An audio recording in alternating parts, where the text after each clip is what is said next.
Bienvenue sur les news de Samir. Aujourd'hui, on va parler de l'actualité et une actualité très intéressante. Ça fait de nombreux mois que j'explique par rapport à l'élection américaine ce que j'en pense et aussi au niveau de Trump par rapport à Kamala Harris. J'aime bien parce que j'avais toujours expliqué que c'était pas aussi simple que de dire il est pro-Pal ou il est pro-Amisraël ou autre. Ils se sont tous à la botte d'Amisraël, mais Donald Trump représente un véritable danger pour Amisraël, un danger existentiel. Parce que, je le résume, il est pour les intérêts américains, là où Kamala Harris et tout le reste de la politique américaine sont pour en priorité les intérêts d'Amisraël, quitte à sacrifier les États-Unis. C'est ça la grande différence. Et donc, en tant que tel, tu peux comprendre que Trump n'est pas forcément pro-Palos, mais s'il est élu président, ça mettra un coup d'arrêt à Israël, à l'Ukraine, etc. Tout simplement parce qu'il arrêtera d'envoyer de l'argent voilà, aussi allègrement qu'avec Kamala Harris. Je rappelle que Kamala Harris, à l'heure actuelle, dirige le pays. Hein. Parce que si on nous dit que Biden est complètement sénile, hein, donc en fait c'est la vice-présidente, c'est Kamala Harris.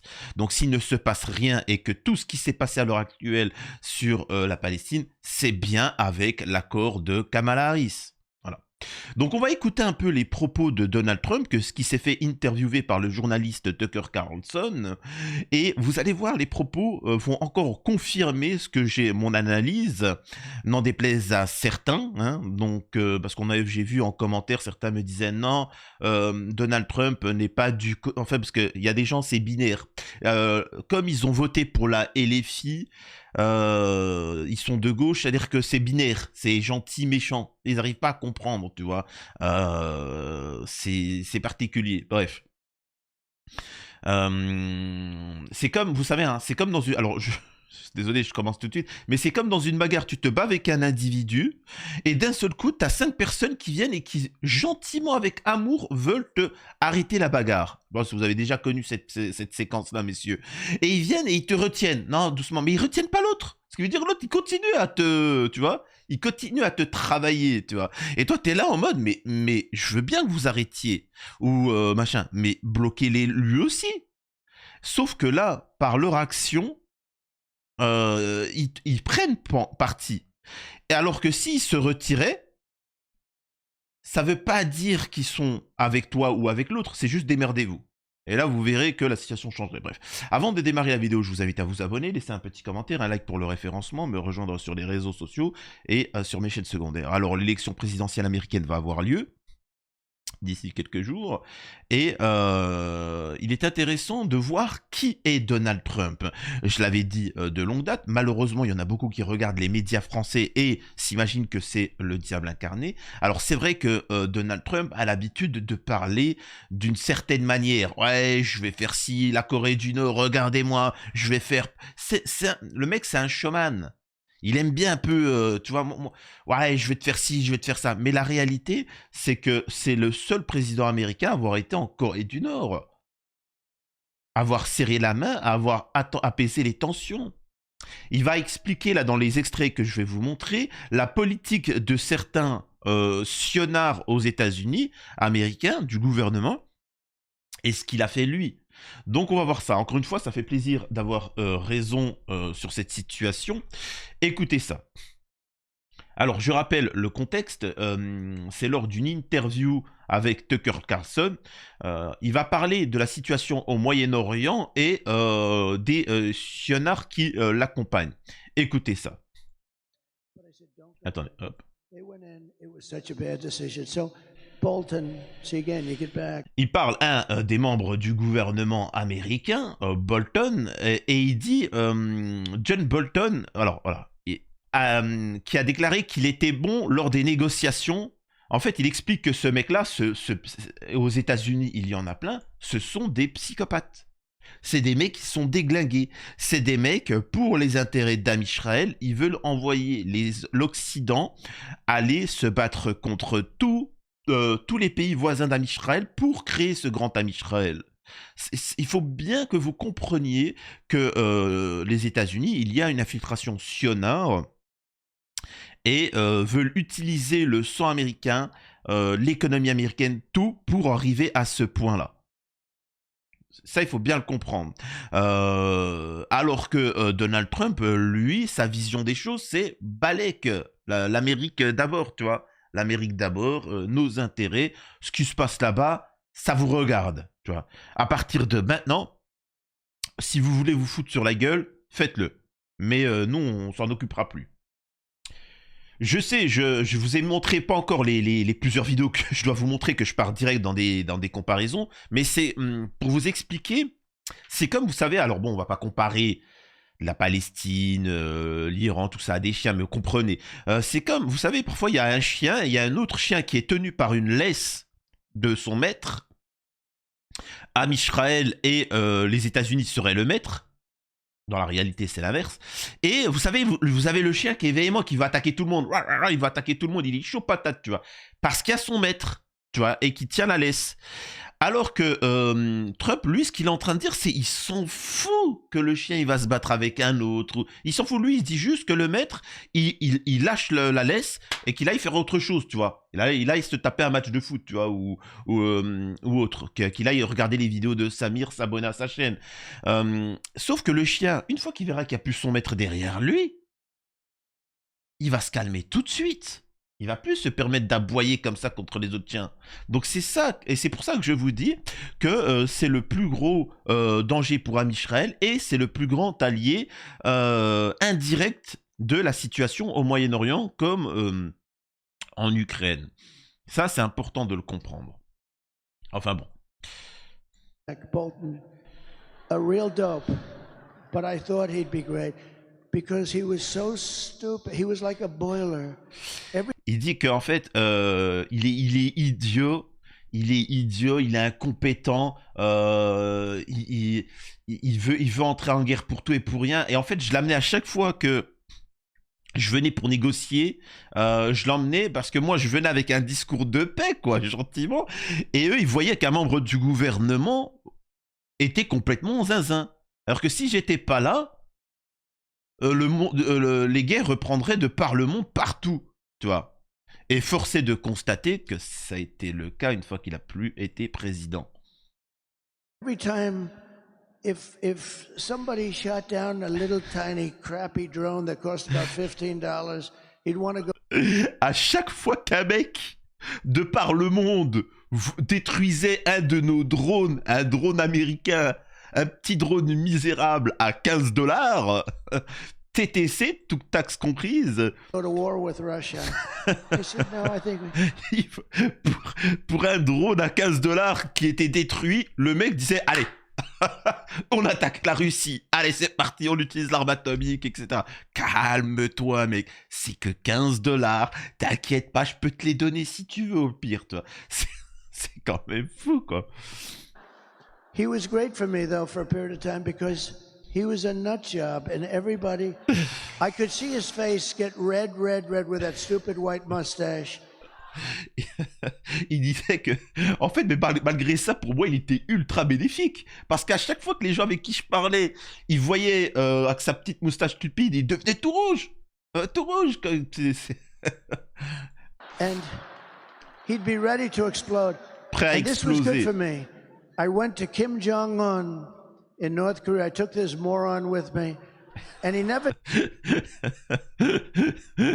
Ça, ouf. Alors, attends, je vais vous le lire tout de suite parce que Bolton était un vrai idiot. Il était comme une chaudière. À chaque fois, si quelqu'un abattait un petit drone minable et merdique qui coûtait environ $15, il aurait voulu entrer en guerre avec la Russie. Il a été génial pour moi. Cependant, parce que je vais vite sur ce sujet-là parce que c'est pas le plus ce qui m'intéresse. Il a été génial pour moi, cependant, pendant une période, parce que c'était un ouf, le mec. On pouvait voir sur son visage devenir rouge avec cette stupide moustache. J'ai emmené cet idiot avec moi, il n'a jamais rien dit. Mais quand Kim Jong-un l'a vu, il a dit « Waouh, ah ouais, là, c'est chaud, tu vois. Ce mec, il est prêt à faire la guerre. » Tu vois. Alors, je vais vraiment plutôt être du côté de Trump. C'était un très bon partenaire de négociation pour moi. C'est pareil avec la Russie. Vous savez, quand Poutine le voyait, j'étais ultra gentil, moi. Je lui disais « Salut, Vladimir. Comment ça va? Yeah !» Et puis, deux rangées plus loin, il le voyait, cet abruti. Et Poutine se disait, waouh, ce mec, il est prêt à faire la guerre. Ça, ouf. Et ça, il le dit en rigolant, Trump. C'est bien, c'est marrant, c'est Trump. C'est pour ça, en fait, l'une des problématiques de Trump, c'est que c'est un showman.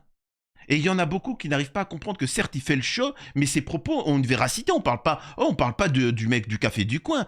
On a quand même le président américain, l'ex-président américain et le futur président américain qui te dit que moi je suis là en train de discuter gentiment, faire du business économique avec certains pays, et on a des membres de mon gouvernement qui eux veulent entrer en guerre avec tout le monde. C'est quand même chaud ces paroles. On n'est pas d'accord ? Bref, pour un truc à 15 $. Et là, et c'est cette situation que je voulais vous montrer et qui va déplaire aux gauchistes et aux pro-palos français, hein, parce que pour eux c'est binaire. Si tu ne dis pas dans une manifestation free palestineux, eh ben tu ne soutiens pas la cause. Vous voyez, bon, tu vois, c'est assez particulier. Si tu ne votes pas pour Rima Hassan, tu n'es pas un vrai soutien de la cause palestinienne, etc. Donc, c'est assez particulier.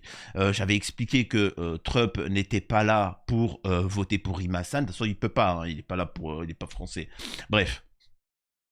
Écoutez ce qu'il dit et vous comprendrez aussi pourquoi à plusieurs reprises, Donald Trump, sa vie a été véritablement menacée. Mais pour de vrai, hein, vous l'avez vu, à plusieurs reprises, 3 fois au minimum.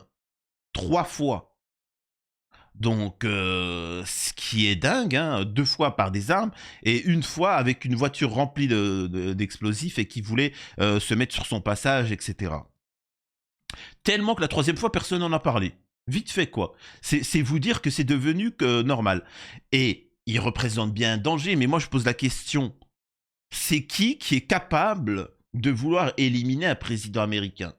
Et qui en aurait la capacité, bien évidemment. Dites-moi, c'est qui? On en parle encore, là, Enfin, expliquez-moi.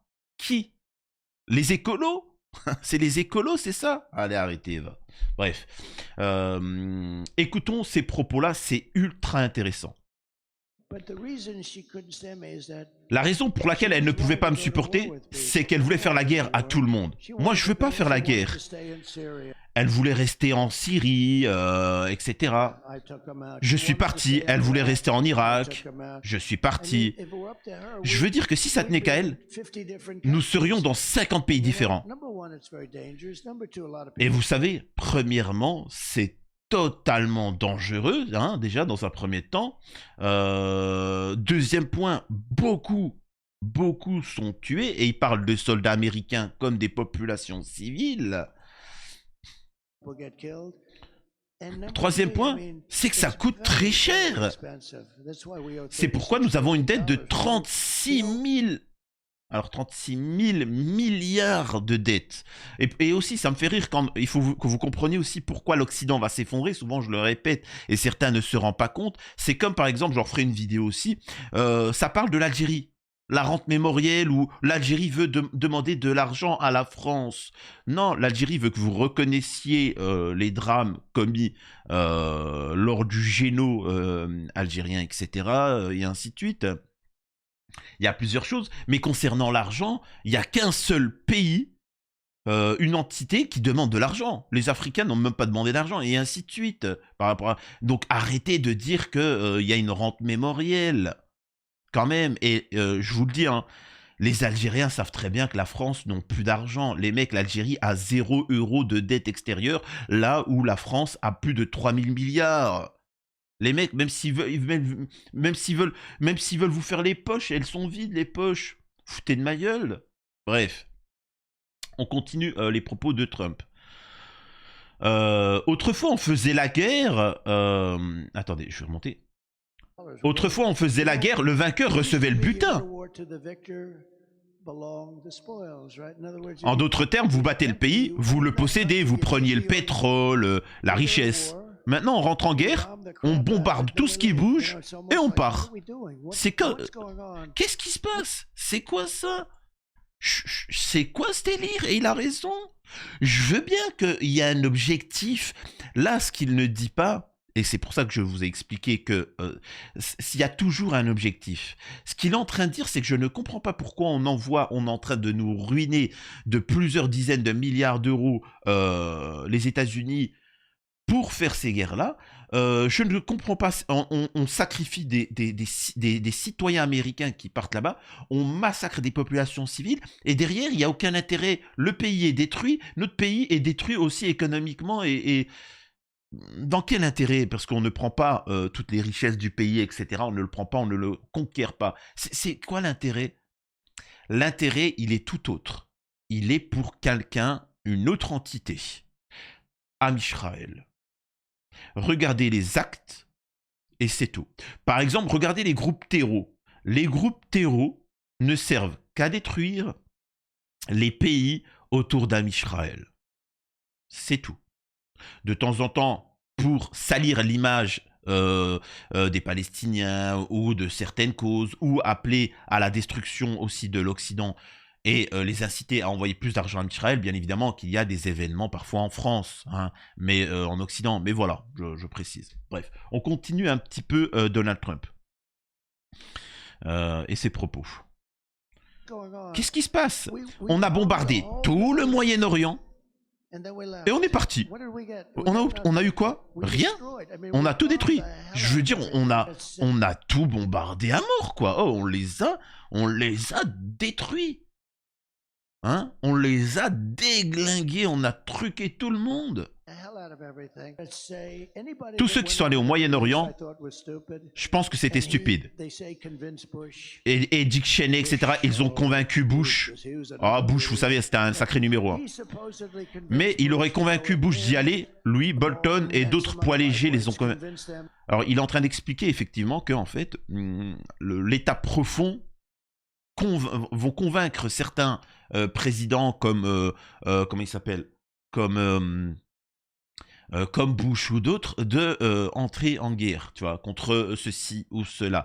C'est avec leur accord. Par exemple, je peux vous le dire que l'Ukraine, il ne se serait pas passé si Donald Trump, parce qu'ils ont eu l'aval de pareil pour Am Israël et la Palestine. Tout du moins, ils n'auront pas eu... Il faut bien que vous compreniez qu'Am Israël reçoit tous les jours de l'argent, des armes des pays occidentaux. Et sinon, il s'effondrerait. Et donc là, Donald Trump, c'est un petit peu ce qu'il dit. Donc, et il dit que lui, par contre, il s'en balèque. T'as beau lui dire que l'Afghanistan, c'est des méchants, c'est ceci ou cela, lui, il te dit juste une chose. Je m'en balèque. Ils font ce qu'ils veulent. Ils veulent interdire les femmes de parler entre elles. Ils font ce qu'ils veulent, qu'ils se démerdent, qu'ils se libèrent, qu'ils se révoltent, qu'ils font ce qu'ils veulent. Je m'en fous. Mon pays, c'est les États-Unis. Je veux protéger tous les citoyens américains. Je veux développer l'économie américaine. Maintenant, s'il y a des mecs qui veulent interdire ceci ou cela dans leur pays, qu'ils fassent ce qu'ils veulent. Ça ne me concerne pas. Je m'en fous. C'est aussi simple que ça. Incroyable. Et je précise aussi une chose, Donald Trump n'a jamais, et j'ai bien dit, jamais menacé de détruire la Tunisie, d'utiliser l'arme atomique en Tunisie. Là où vous, en France, essentiellement la communauté musulmane maghrébine, vous êtes pour utiliser l'arme atomique contre la Tunisie, tout simplement parce que le président tunisien lutte contre la corruption, lutte contre l'influence israélienne en Tunisie. Aussi simple que ça. Alors vous allez me dire, vous avez été convaincu par quoi? Rima Hassan. Oui, c'est tout. C'est factuel. Écoutons la suite. Allons au Moyen-Orient et détruisons tout, tuisons des millions de personnes. On va en éliminer des millions. Et ils sont y allés. J'ai jamais été fan de Cheney, etc. etc. Lorsque j'ai annoncé ma candidature, j'ai été critiqué, mais assez durement. Pas personnellement, mais j'ai dit qu'ils commettaient une terrible erreur. Mais qu'est-ce que font ces gens? Ils dépensent 9 000 milliards. 9 000... Alors, ah ouais, 9... Alors, j'ai pas compris. 9 trilliards... alors, j'ai pas compris ce qu'il a dit. not millions. J'ai pas dit millions, mais milliards. Ouais, voilà. 9000 milliards. We spent $9 On a dépassé 9000 milliards pour bombarder à mort le Moyen-Orient. Et on a obtenu quoi? À part un grand nombre de morts, y compris notre peuple, on n'a rien obtenu. Donc encore une fois, là, vous avez pourquoi Donald Trump est un grand danger pour le système profond. Pourquoi toute la politique mondiale influencée par les sionards tombe sur Donald Trump. Bien évidemment que Donald Trump n'est pas un pro-palestinien, n'est pas un pro-Kim Jong-un, il n'est pas un pro-russe, il n'est pas un pro... Il est juste un pro lui-même. Et il montre bien aussi, entre guillemets, il glisse en sous-texte qu'il y a des influences dans les plus hautes sphères de l'État américaine où ces gens-là ne sont pas élus, qui font pression sur les présidents, sur l'État pour faire ces choses-là, endetter les États-Unis et éliminer des millions de civils de par le monde sans aucune raison apparente. Ok? Et donc, voilà le pourquoi, je le répète, pourquoi est un danger Donald Trump.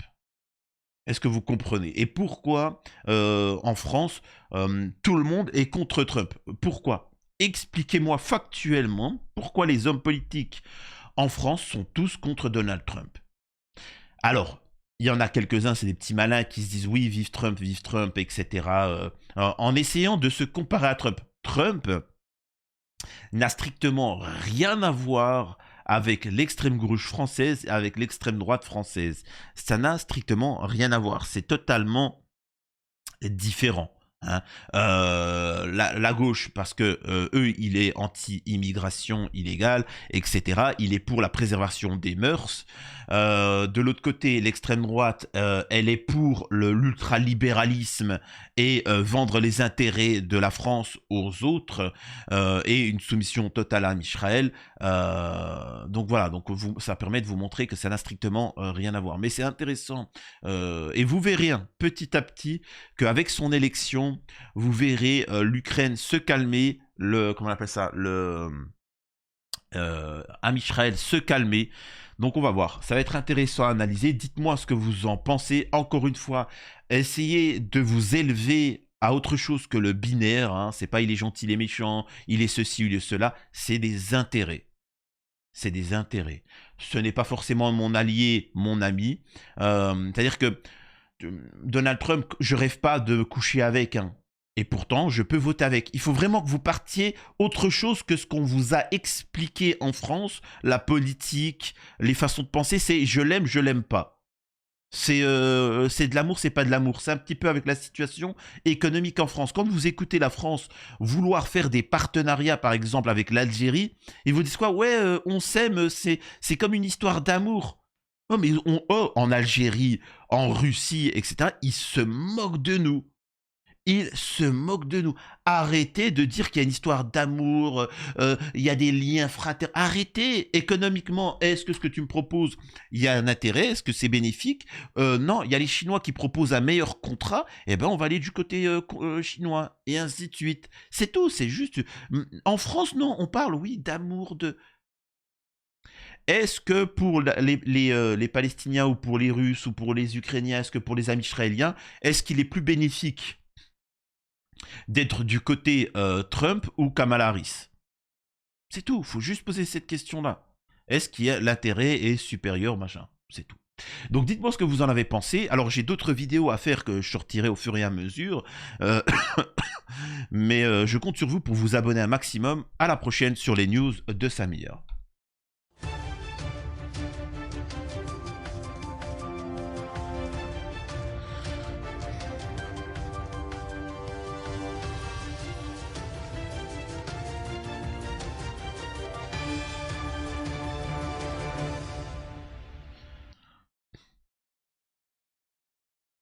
N'empêche, hein, c'est quand même une autre histoire des États-Unis. On a quand même Elon Musk qui offre chaque jour, depuis une semaine, aux électeurs de Trump, à ceux qui sont inscrits dans les listes pour Trump, $1 million.